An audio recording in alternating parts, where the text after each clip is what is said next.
I should have known something was off the first time he suggested we meet at a cheap motel, but he had this way of making everything sound like an adventure. Every encounter was a secret, hidden in the thrill of red neon signs and beds that creaked too loudly.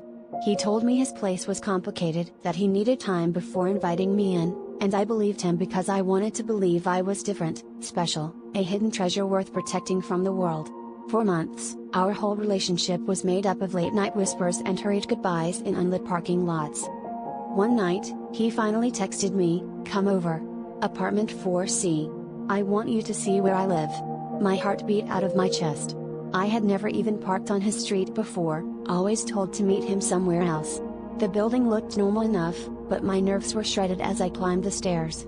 When I knocked, the door swung open before I finished raising my hand.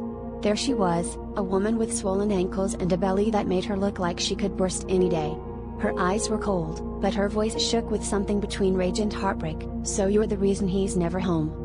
He was nowhere in sight.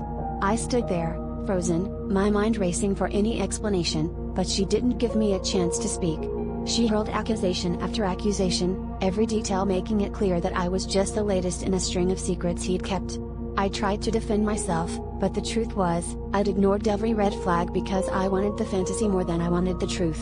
She told me she found one of my earrings in his car months ago, that she knew about the motels, the sudden late shifts, the lies. The entire time, he'd been living a double life, one where I was the escape, and she was the reality he couldn't run from. The twist wasn't that he was a liar, it was that I had willingly been the other woman, all because I craved being chosen, even if it was only in the shadows. As I left that apartment, her sobs echoing down the hallway, I realized the real betrayal was against myself. I'd let desperation for love make me complicit in someone else's heartbreak. And as the door slammed behind me, I couldn't decide what hurt more, losing him, or seeing what I'd let myself become.